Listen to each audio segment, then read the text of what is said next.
Olá pessoal, Carlos Lima aqui mais uma vez. Hoje nós vamos prosseguir com a parte 2 do tema Instituição não é Igreja. E o tema de hoje é o modelo de liderança apresentado por Jesus.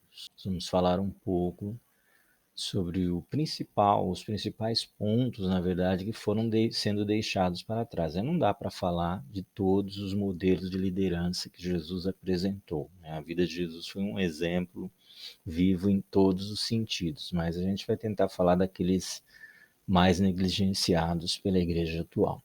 Jesus deixou clara a necessidade de haver uma sociedade constituída por seus seguidores, porém ele não modelou qualquer organização ou plano de governo para essa sociedade.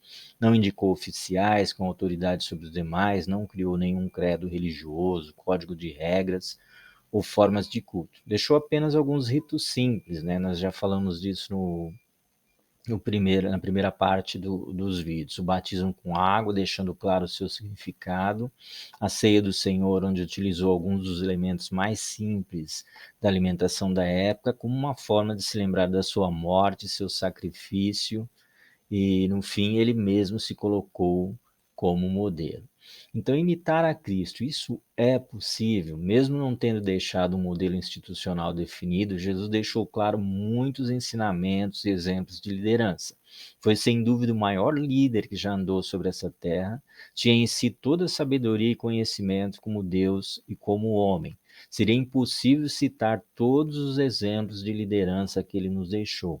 Também não vou falar dos exemplos e ensinamentos para o viver cristão, né? E sim aqueles que estão relacionados à vida como igreja. Porém, quero me focar principalmente naqueles que, na minha visão, são os mais negligenciados pelos líderes e administradores das igrejas atuais. 1 Coríntios 11:1, o apóstolo Paulo falando: sede meus imitadores, como eu sou de Cristo. Um dos temas que nós mais vemos negligenciar, Jesus diz para os seus discípulos: não será assim entre vós. E do que Jesus estava falando? Então Jesus os chamou e explicou: sabeis que os governadores dos povos os dominam. Jesus está falando de exercer domínio, e que são as pessoas importantes que exercem poder, exercer poder sobre as nações. Aí ele olha para os seus discípulos e diz: não será assim entre vós. Não será dessa forma, exercendo domínio e exercendo poder entre vocês que são meus discípulos. Ao contrário, quem desejar ser importante entre vós, será esse o que deva servir aos demais. Quem quiser ser o primeiro entre vós, que se torne vosso escravo. Assim como o Filho do Homem, que não veio para ser servido, mas para servir e dar a sua vida como único resgate por muitos. Mateus 20:25-28. Jesus estava dizendo basicamente que o reino de Deus é um reino de servos. Não é um reino de líderes dominadores, prepotentes, arrogantes, oportunistas e orgulhosos, né? Maior é quem serve do que quem está à mesa. Então, a ideia de liderança apresentada por Jesus nesse texto de Mateus capítulo 20 é muito diferente do que nós vemos hoje na maioria das chamadas igrejas cristãs, seja as igrejas dos nossos dias ou até mesmo de épocas anteriores. A igreja de hoje ela tem duas dimensões: organismo e organização. Corpo de Cristo, também chamado de igreja espiritual, e o outro lado que é a instituição religiosa, todo o modelo de organização. Sendo que esses dois lados convivem e se misturam desde o tempo em que a igreja começou a crescer, ser aceita e se espalhar pelo mundo. Alguns dizem que o grande desafio é fazer o lado institucional diminuir para deixar o verdadeiro corpo, né, como organismo espiritual, crescer. Então, mas o modelo que Jesus apresenta a seus discípulos era de um grupo de servos de Cristo, vivendo em perfeita comunhão, tendo tudo em comum, tendo uma liderança com poder necessário apenas para doutrinar, ensinar, manter a ordem e mostrar o melhor caminho para resolver qualquer dúvida ou desavença, sendo que as questões principais seriam resolvidas de comum acordo, contando com a participação de todo o corpo de Cristo, né? Nós vimos isso quando foram escolher um discípulo para substituir Judas. A comunidade escolheu aqueles que eles achavam mais aptos e os discípulos lançaram sortes. Eles não assumiram nem a responsabilidade de escolher entre aqueles que eram os melhores. Eles lançaram sortes crendo que o Espírito Santo ia direcionar de acordo com a vontade de Deus. Então não era para ser uma monarquia, nem qualquer outro tipo de governo, onde alguém ou um grupo de pessoas pudesse se comportar como donos da Igreja de Cristo, que é o que nós vemos hoje, né? Não era para existir uma elite de privilegiados agindo como se fossem super-heróis ou iluminados, escolhidos por Deus como únicos canais da sua manifestação, sendo que todos os outros teriam que estar subordinados a eles. A primeira igreja funcionava como? Nós temos um exemplo em Atos 2, 42 a 47. E perseveravam na doutrina dos apóstolos e na comunhão, no partir do pão e nas orações. Em cada alma havia temor, e muitos prodígios e sinais eram feitos por intermédio dos apóstolos. Todos os que creram estavam juntos e tinham tudo em comum. Vendiam as suas propriedades e bens, distribuindo o produto entre todos. Veja bem, não era levado para o líder, porque o líder tem a direção de Deus, então não importa. O importante é você dar a sua oferta, o que ele vai fazer não interessa. Não.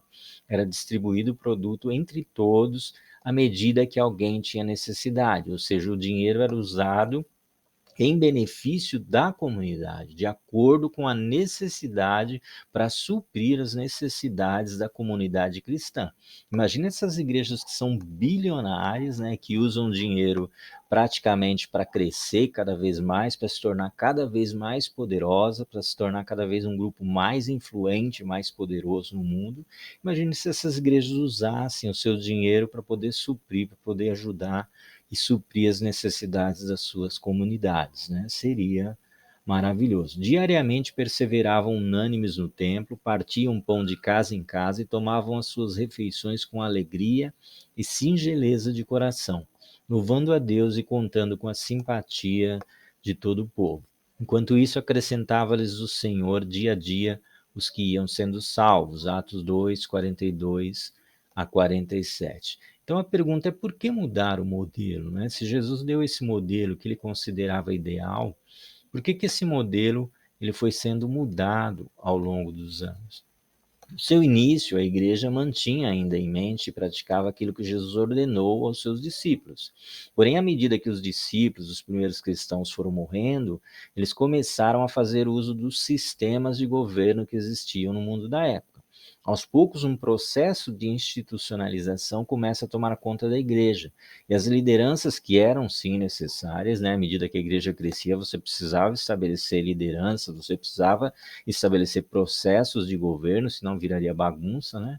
Então, mas o problema é que essas lideranças começam a ser formadas sem levar em conta o que Jesus disse, que era preciso estabelecer um modelo diferente do modelo de governo praticado no mundo. Mesmo entre os discípulos já havia algumas desavenças, né? Os judeus, os primeiros discípulos que eram judeus, eles achavam que você precisava continuar guardando alguns princípios da lei de Moisés. Enquanto que à medida que Paulo e os outros evangelistas foram criando a igreja dos gentios, eles apresentaram para os gentios apenas os ensinamentos de Cristo, sem colocar nada, nenhum daquelas ordenanças da lei de Moisés. E Paulo cita, inclusive, quando ele chega em Antioquia, ele cita que resistiu a Pedro, na cara de Pedro, porque enquanto estava um grupo ali comendo com os gentios, Pedro estava presente. Quando chegou o grupo, chamado que era o grupo da circuncisão, desses judeus que achavam que era necessário guardar a lei de Moisés, inclusive a impressão que passa é que Tiago já tinha assumido uma liderança.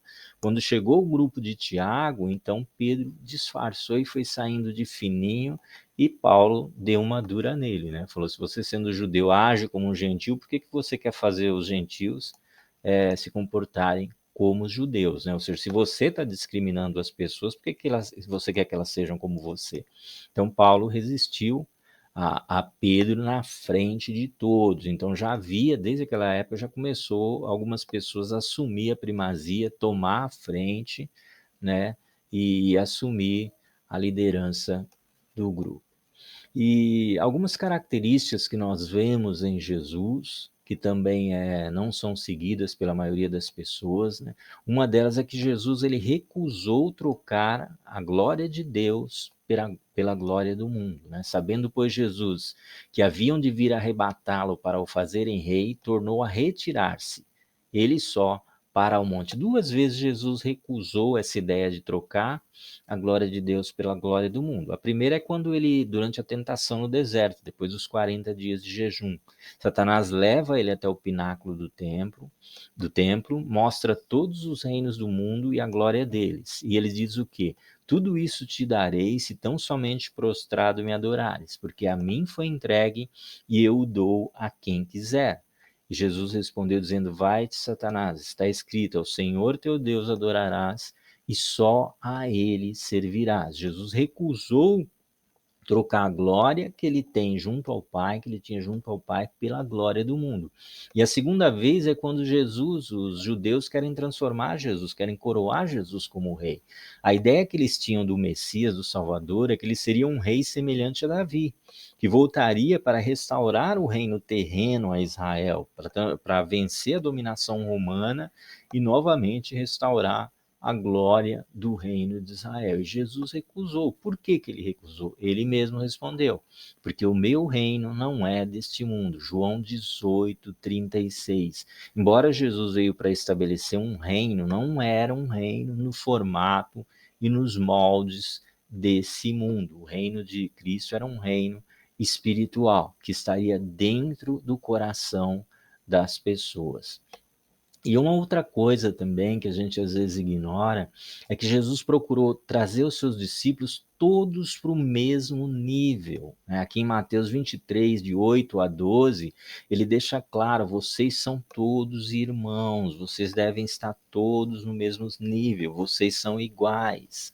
Vós, porém, não querais ser chamados rabi, ou não fica procurando ser chamado de rabi, porque um só é o vosso mestre, a saber, o Cristo, e todos vós sois irmãos, todos vocês são irmãos. E a ninguém na terra chameis vosso Pai, Jesus está falando de Pai espiritual, porque um só é o vosso Pai, o qual está nos céus, que é Deus. Nem vocês mesmos, ou seja, nem vós vos chameis de mestres, não queiram ter um título, ser chamado de mestre, exigir que as pessoas vos chamem de mestre, porque um só é o vosso mestre, que é o Cristo.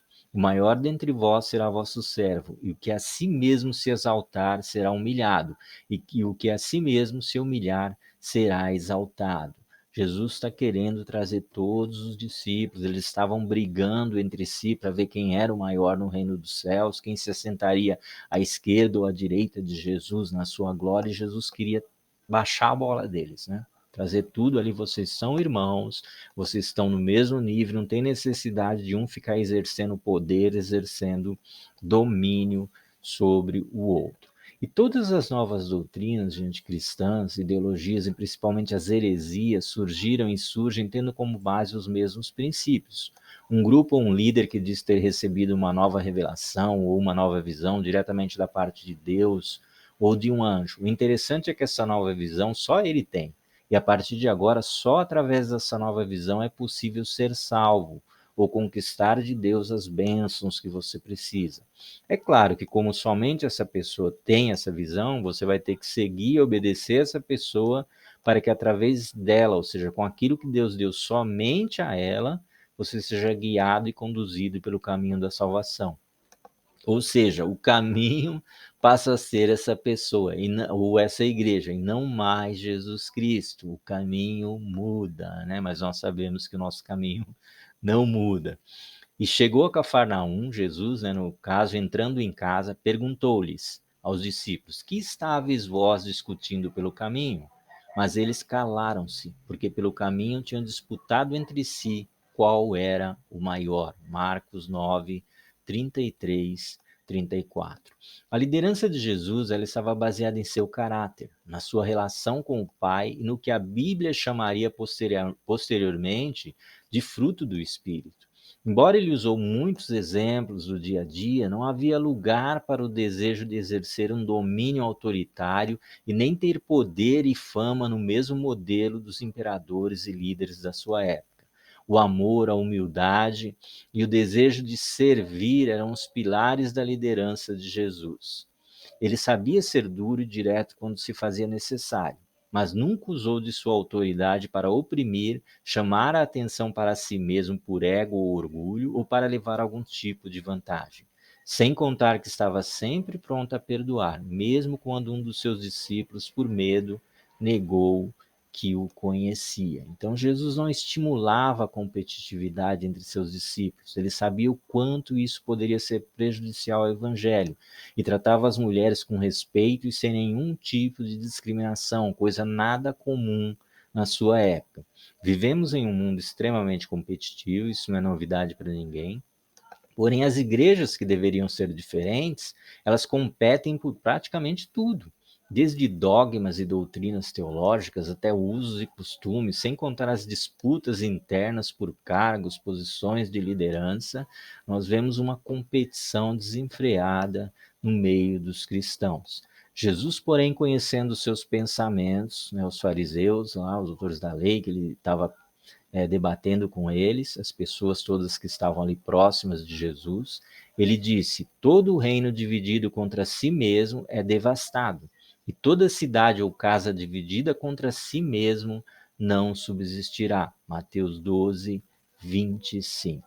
Para a gente resumir, a liderança entre os cristãos tem que ser diferente, o que Jesus dizia, né? Que a liderança entre os cristãos tem que ser diferente da liderança do mundo. Você nunca pode trocar a glória do reino de Deus pela glória dos homens. Liderança tem que ser baseada em amor, humildade, na manifestação do fruto do Espírito. A igreja deve prezar por tratar com igualdade todos os seus membros, buscando gerar em cada um o coração de um servo. É preciso ter cuidado, embora ele seja no mundo de hoje seja necessário, é preciso ter cuidado com o institucionalismo, para que a instituição, a ferramenta de gestão e governo, não se torne maior e mais importante que as pessoas, que são o objeto do amor de Deus. A base nunca pode ser mudada, porque ninguém pode colocar outro fundamento além do que está posto, o qual é Jesus Cristo.